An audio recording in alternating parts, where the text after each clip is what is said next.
This is Art Sense, a podcast focused on educating and informing listeners about the past, present, and future of art. I'm Craig Gould. On today's episode, I speak with Tina Kukielski, the Susan Sollins Executive Director and Chief Curator for Art21. Art21 is a leader in art-focused content that includes television series, films, publications, digital programs, and a wide variety of educational resources. Most famously, Art21 is responsible for the production of the Peabody Award-winning PBS-broadcast television series, Art in the 21st Century. The conversation includes the history of the organization, the goals of their programming, the challenges they face, and the upcoming 11th season of Art in the 21st Century, which debuts April 7th at 10 p.m. Eastern on all PBS outlets. And now, a conversation about art in the 21st century with Art21's Tina Kukielski.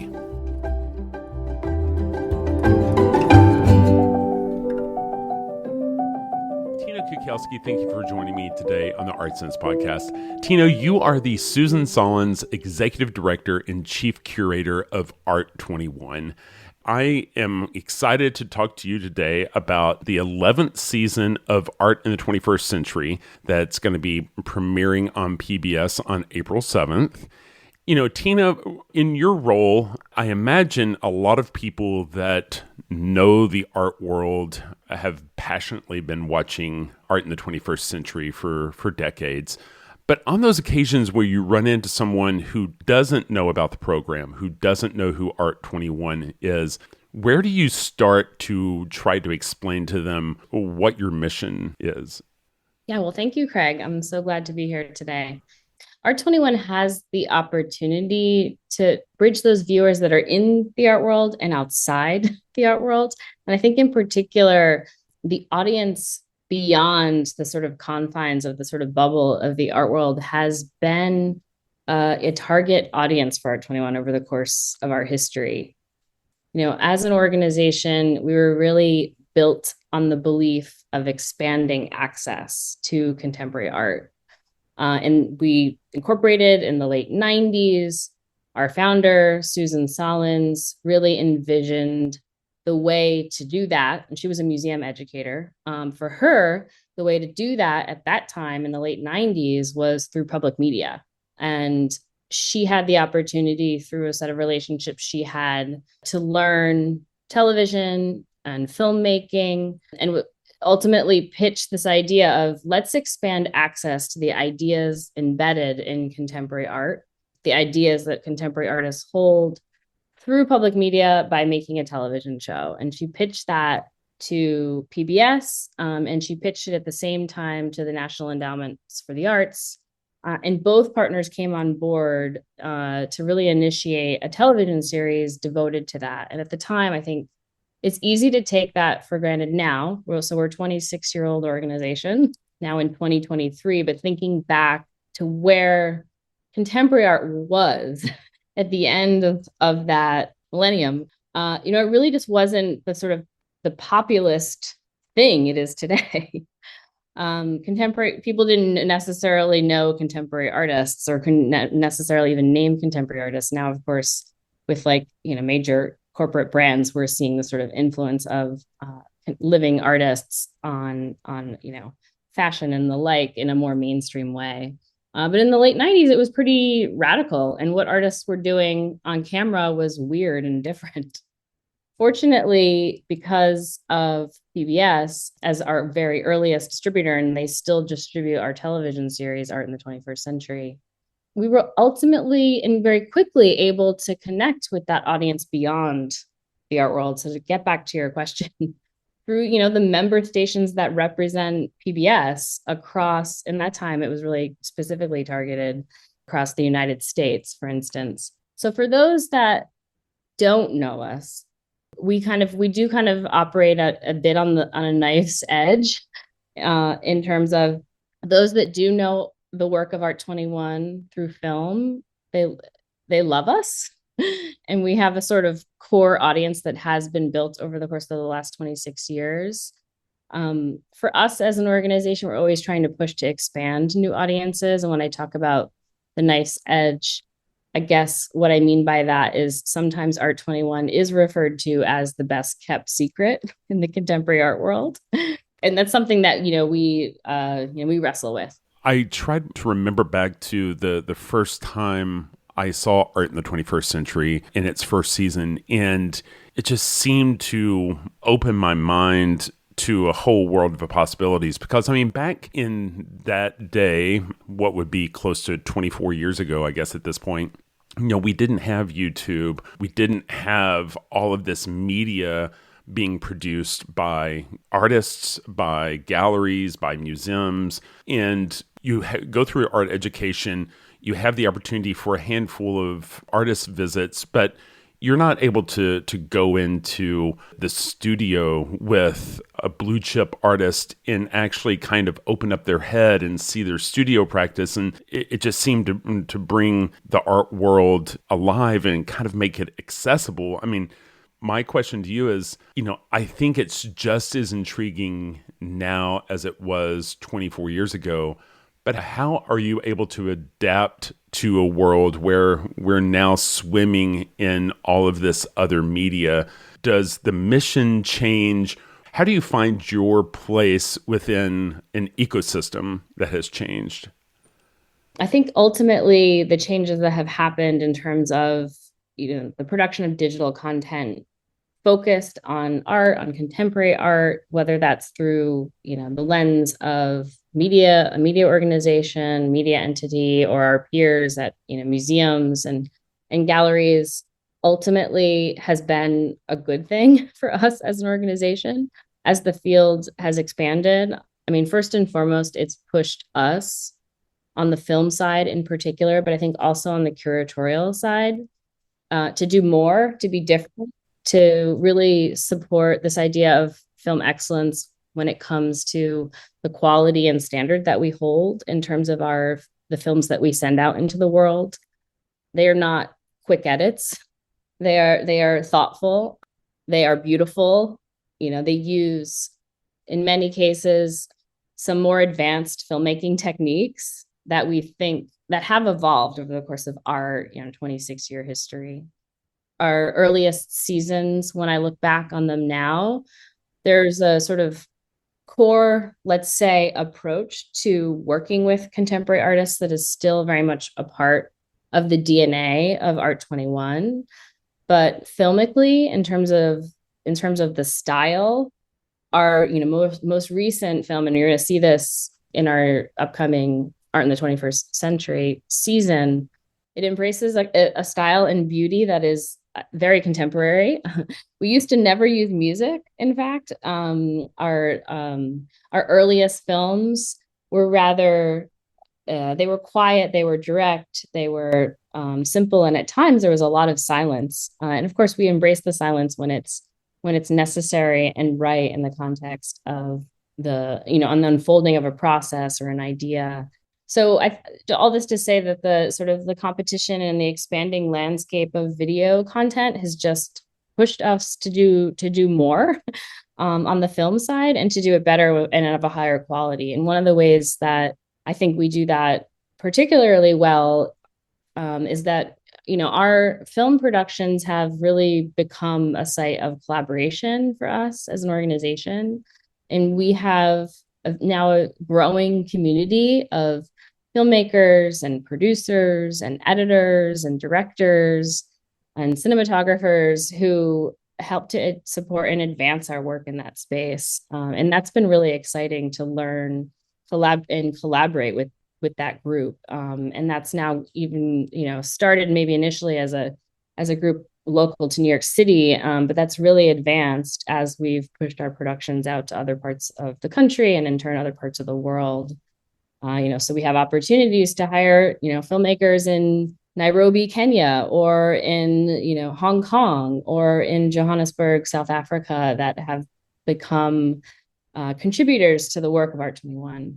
That being said, I think at the same time, to get to your question, we do have a style and approach that is rather unique and maybe doesn't and it has been consistent. And that's what I was getting at. The sort of like the DNA of an Art21 film has been true to its sort of original creation in the late 90s. And as documentaries have proliferated, there's become sort of tropes of documentary that are very easily recognized and, popularized.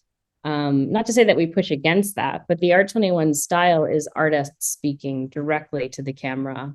The interviewer gets removed. Very, very rarely do you see critics, collectors, or explaining what it is that you see. We have every opportunity possible to allow the artists to speak for themselves, to explain the artwork directly to the viewers. And we're very conscious and deliberate in that. And I think ultimately it is unique to Art21's way of working. We've seen many people replicate it, and we enjoy the sort of copycats. It's been fun, and always, I think, strokes our ego when people make derivative Art21 productions, or productions in the style of Art21. But it's given us an opportunity to almost reinforce what it is that we do. It does still feel like all of these films have that Art21 DNA. It feels like a lot of times that would, in the end, be maybe the work of the editor. How do you collaborate with filmmakers? Is editing centralized, or is the whole production kind of given to a team and they bring you back a finished product? I imagine there is a great deal of collaboration, correct? Oh, yes. And while we hire, teams outside that might contribute to portions of the film, whether that's a director or a producer or an editor, everything sort of goes through the Art21 production and curatorial team. So any film that we make, essentially has an overseeing series producer, whether that's a short film that we make, just for digital release, or if it's our television show. And those series producers uphold the Art21 standard of working, and are oftentimes very involved as a sort of silent producer in moving a project along. It's totally right to recognize that everything comes together in the context of the edit. Sometimes it's almost like it's magic. When you think about, in many cases, we might film 40 hours of footage that we then whittle down to a 55-minute show. So you can do the math on that. But the role of the transcripts is rather key, and I imagine it's probably similar in your work as making podcasts.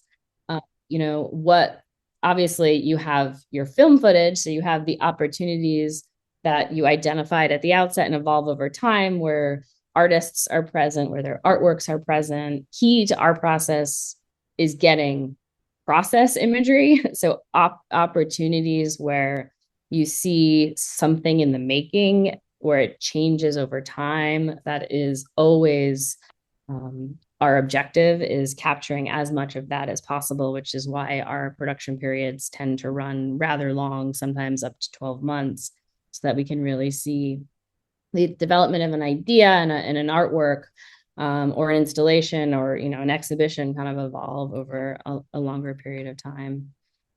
But it does require quite a bit of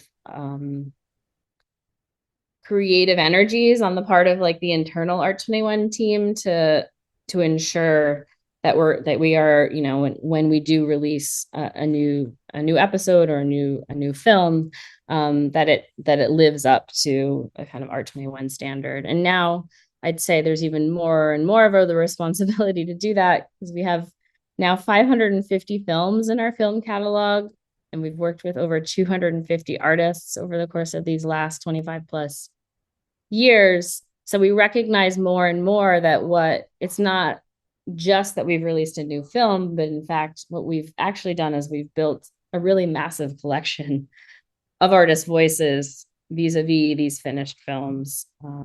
So creating some continuity between the archive, the back catalog, and what we do today and tomorrow is really critical. I think you want the film to hit you in the sense that it's all just, a download of someone's mind and their perspectives, and you're understanding better. That's easier said than done.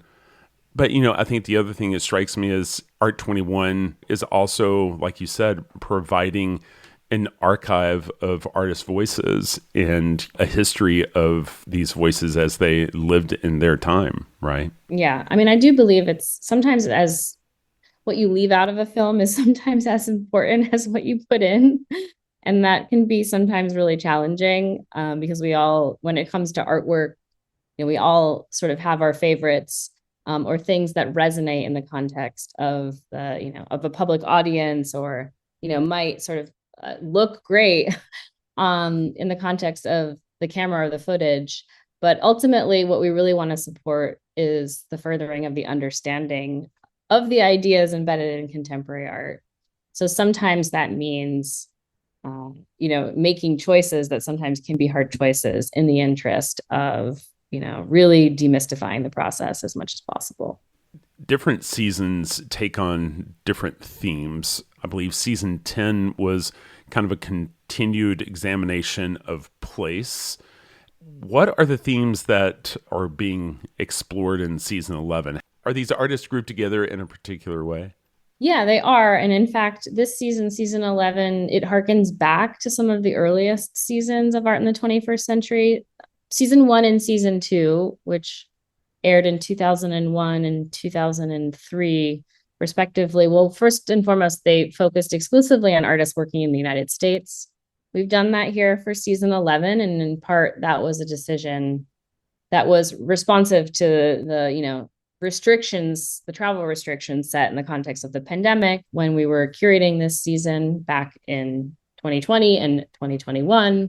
We were, completely uncertain about the potential for us to be able to go to far parts of the world. So that necessitated a rethink when it came to how we had been doing the seasons previously, meaning season 8, 9, and 10, the last 3 seasons we've done. We've gone to, locations, mostly cities, although we did in season 10 go to the US-Mexico border as a, geographic site that has inspired artists to look at place as a lens through which artists might shape, a body of work. And in fact, I think in some ways, looking back on that period of our, the last 3 seasons in which that was the mold and the structure, I think it was rather responsive to maybe more mainstream trends in television and film, when it came to opportunities through art to tour the world, this idea of art tourism, which is not unlike food tourism or any other ways that you might tell a story. And that was fun while it lasted. And I think we'll continue to do that in the context of individual artists' practices as those opportunities have arise in the future. But there seemed to be a missed opportunity when it came to allowing artists and allowing a kind of connective tissue to unfold over the course of our individual episodes. So this season, we really didn't want artists, while they might not necessarily be artists that you see grouped together in in a multi-artist show that you'd see at the Guggenheim or at MoMA or even at the Whitney, but we did want artist practices that were rather diverse and maybe, like, on the surface unrelated, to speak to each other in the context of the program we were putting together. So as much as we were identifying artists and opportunities and bodies of work that felt like they had a new level of prominence coming, in the context of the pandemic, coming out of the pandemic, we also wanted we wanted the series ultimately to address broader questions that we saw were evident in artistic practices, especially as artistic practices pivoted in the context of a pandemic. And there were a couple key questions that were rising to the fore once we had decided ultimately that we would look through the lens of the United States, thinking about this series more broadly as questioning what art in America now looks like in 2023. First and foremost, one of those themes, if you will, I'll use your word, with thinking about this question of representation and who and what gets to represent a culture. Initially, our thought was to do a show about monuments. Of course, there's been a widespread movement to revisit, to re-envision, to dismantle, and in some cases rebuild monuments in the United States. Now, I think that's a conversation that's like proliferating globally. However, we really weren't interested in doing a rather staged show that just looked at one monument or one artist that was addressing that idea, one to the next, and instead thought, and what we saw artists doing was really responding to this question of representation in the context of their own lives, in the context of the sort of humbleness of the studio. And there was this quite everydayness in the way that artists were approaching this question of representation. So our first episode for this season is called Everyday Icons, and is really about artists who are re-envisioning an iconography. You could even say an American iconography through their work. So you see artists like Amy Sherrill, who are giving the representation of Black lives immense visibility through her rather beautiful, colorful portraits of Black life in the United States. You see someone like Daniel Lynn Ramos, who's working in Puerto Rico, where he has lived his entire life, who is collecting the sort of refuse, both the natural refuse and the refuse that has been impacted by significant environmental destruction that has happened on the island, to create these almost totem-like, these shrine-like objects that themselves become, activated both politically, spiritually, in the context of his neighbors and community in Puerto Rico. Or you see someone like Rose B. Simpson, who is an artist who works in the Santa Clara Pueblo in New Mexico, where she was born, who has learned sort of matrilineal practice of play, and who makes these, some cases, towering forms that hover between spaces, between worlds, between beings, and between identities. Or you see someone like Alex de Corte, whose work is riffing so much on the icons of popular culture, both those of the past and those of the, like someone like Duchamp, in some cases, those of the past, the present, and the future, but really creating his own very intimate relationship with those icons that we all share, and of course have now been exported across the world. So that's the first episode. Maybe I can get to the second and third. I think one of the things that is obvious there is not only are the topics timely and relevant, but I feel like one of the things that's always been consistent about art in the 21st century is its ability to cut across different strata of the art world. There winds up being these huge names alongside mid-career artists, alongside unheralded artists that, many of us have never heard of. A lot of times those unheralded names, those strangers to us, always wind up being most inspiring. I mean, can you talk about what goes into curating the artists that will be profiled? I mean, how do you find them, and how do you choose? Yeah, it's quite a process. In fact, our curatorial approach for season 11, it was probably the most extended curatorial process I've ever been a part of.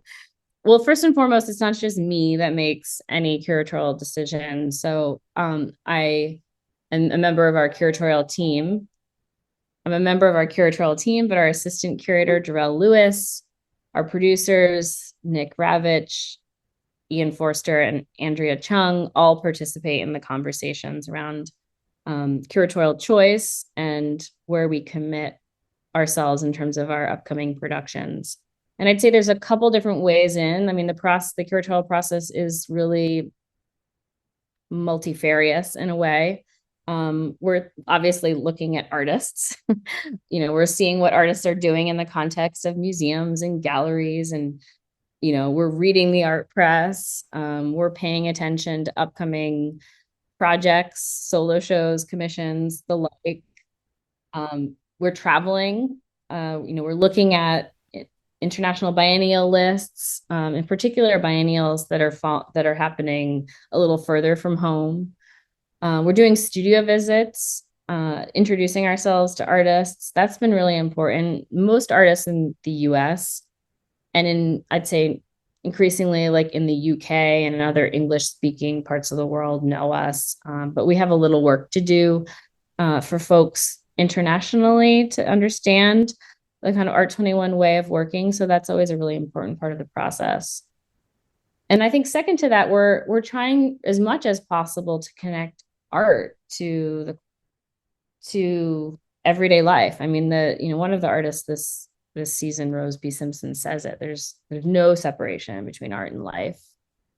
And as much as possible, when we can show that through our films and make that connection, and I haven't even really talked so much about our education program, but make that connection in the context of the way that our films play out in the classroom, I think all the more, powerful the message can be. So that's been a big subject in our curatorial conversations is, what is happening in the world today? What are the sort of like major social, political, environmental issues that we think artists are responding to and addressing or have something to say about? Whether that's, widespread migration and displacement, environmental disaster, political divides that are manifesting across various parts of the world. Those big questions come into the curatorial conversation. So we try, this is where we are sort of a media organization in other respects where we're actually also trying to track what are the dominant conversations today, because we believe that artists have a really important role to play in terms of how we're going to solve them and how we'll be able to design a better future that can be a safer, more creative and inclusive and comfortable space for everyone. Well, you referenced there that the resources expand beyond just the number of episodes to a wider array of resources for education. What does that look like? What all is available? What all is enabled by the foundation? And what do those resources look like? I'd say recognizing the opportunities for Art21 to have impact in the classroom has been a big part of the story of our evolution as an arts organization. Again, like I mentioned earlier, we were founded 26 years ago and really incorporated in order to make a television show. But I think the first really big pivot before, to your point about content going on YouTube and what has happened in the course of the digital transformation of the last, let's say, 15 years. I mean, before that took place in the first decade of our existence, really in the 2000s, Art21 built an education program that really actively put the resources beyond our films. So we produce education guides. We have those education guides include prompts and questions to get groups of people talking about what it is that they're seeing. And those education guides, as well as a set of, workshops that Art21 has designed over the course of, the last 15 to 20 years, have been a really active part of what we do. So our education team has really identified teachers as a core constituent when it comes to Art21's relationship with the education world beyond film.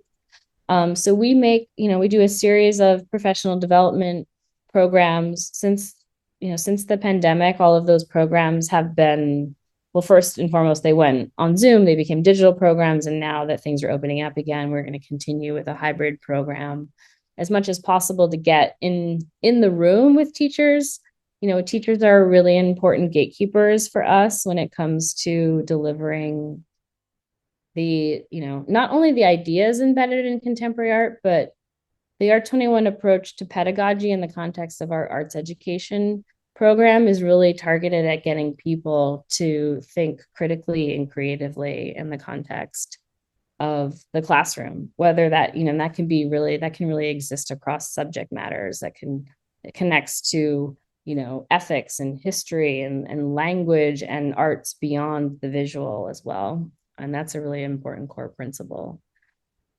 So our films, they live in the context of a distributed media landscape. But I think where you see the most impact in terms of our work is really what happens in the context of how our films and resources play out between teacher and student in the context of the classroom. These films don't have to be limited to just the art instructor in the art classroom. They're really well suited for a number of subjects. Art is able to open up a world to people where they didn't even anticipate they were going to sit down and be thinking about quote unquote art, right? Absolutely. I mean, I think it ultimately gets people excited because art exists in a space of expanded possibility. And I think that's that can be the real beauty of art, is that it can be probabilistic and futuristic and abstract and impossible and imaginary and all these things that I think ultimately become inspirational and aspirational, and can, I think, really get a group of people activated, in particular around a conversation that might be more likely to divide a group of people into, and instead, I think, find a place for people to come together. Our current political landscape, have any of the resources ever had pushback as being viewed as having some sort of agenda? Or, I mean, because that's one of the things that's kind of a battleground in certain parts of the country, is what voices students have access to. I mean, that's a big concern for us now in terms of seeing what's happening in the education landscape of a place like Florida, for instance, and the attack on critical race theory that's playing out across the United States. This is where our relationship with PBS as a distributor does actually feel really essential. And, our sense in terms of what's happening today, in the classroom across America, is that, some public media organizations are still recognized as, not as liberal media, but instead as media, I suppose. So we're trying as much as possible to produce content that isn't, I guess, self-censoring in a way. At the same time, we are, because we're following and tracking what artists are saying and what they're doing. Sometimes those ideas push against norms and can sometimes be considered radical. But we're all the time in touch with our teachers now, and our teachers when I say our teachers, we support, our teacher training program. We have a program called Art21 Educators. It's now over 100 teachers across America, I think from 46 states. So just a couple states don't necessarily have representation. For sure, we hear a lot about the rural-urban divide. That seems to be a really big issue. And under us, as much as possible, trying to understand that in the context of our curatorial and work, our production work is vital and important.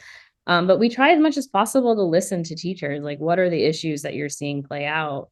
And certainly we recognize that there are some teachers who have no problem delivering the ideas embedded in any one of our films to their students. And there's a lot of teachers that, would get fired if they were to, teach with certain artists in the Art21 family. So I suppose it's a bit of a reality, but we try as much as possible to to deliver more content, to provide as many opportunities for a way into the subject matter as possible.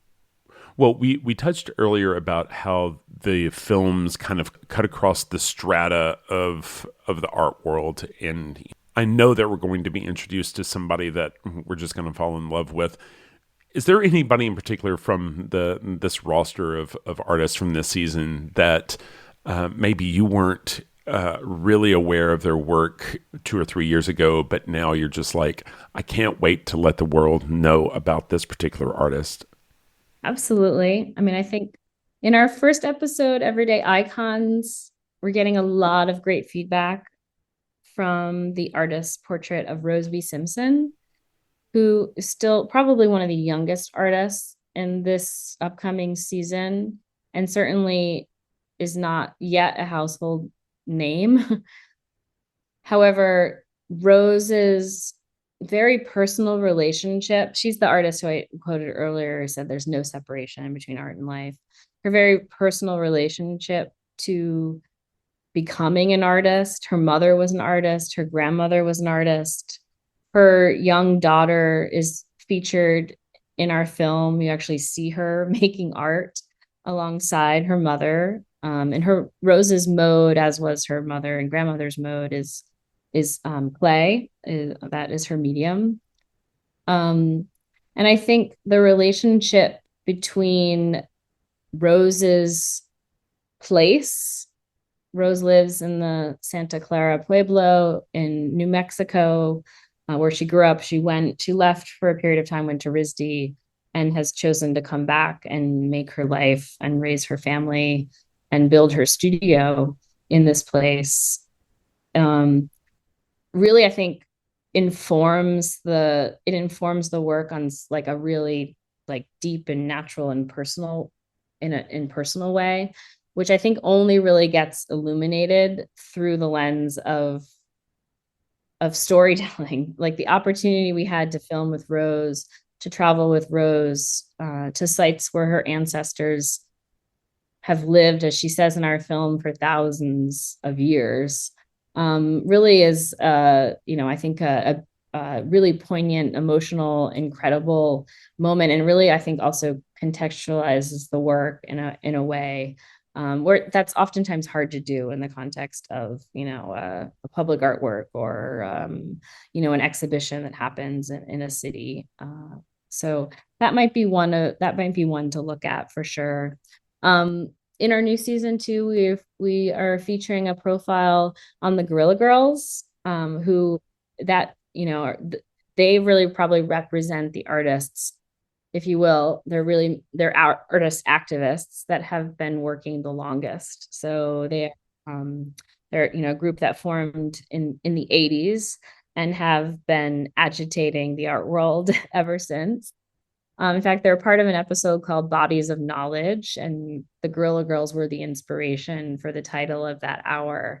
They described in our first studio visit with them, and they wear gorilla masks. They are an anonymous collective.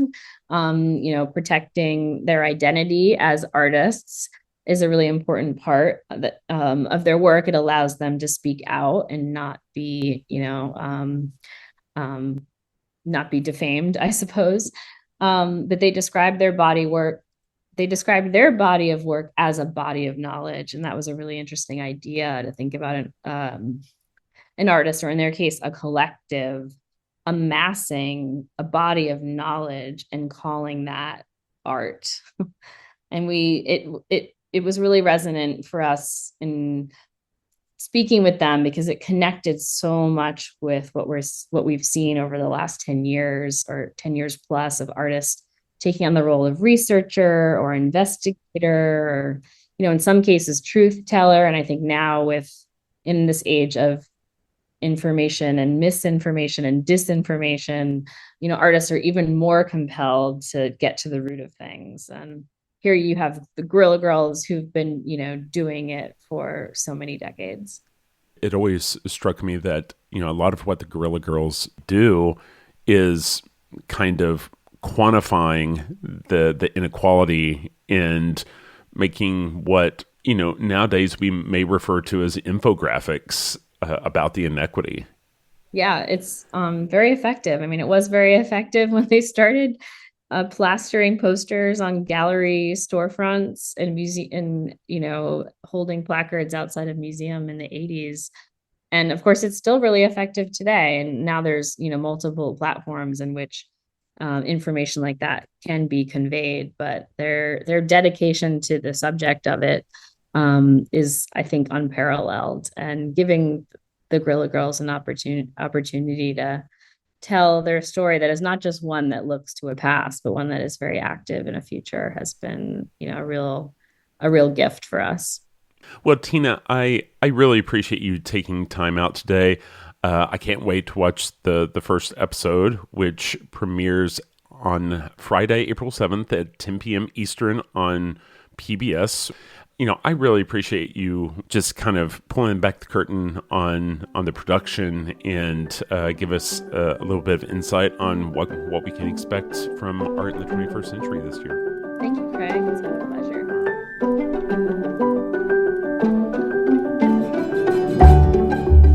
That's all the time we have for this week.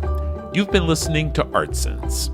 You can find the show on Apple Podcasts, iTunes, Google Play, Stitcher Radio, Spotify, or your favorite podcast app. If you've enjoyed this podcast, be sure to subscribe. And while you're there, please rate the show and leave a quick review. Your feedback is the key to other folks finding us. And if you'd like to see images related to the conversation, read the transcript, and find other bonus features, you can go to cambia.art and click on the podcast tab. If you'd like to reach out to me, you can email me at craig@cambia.art. Thanks for listening.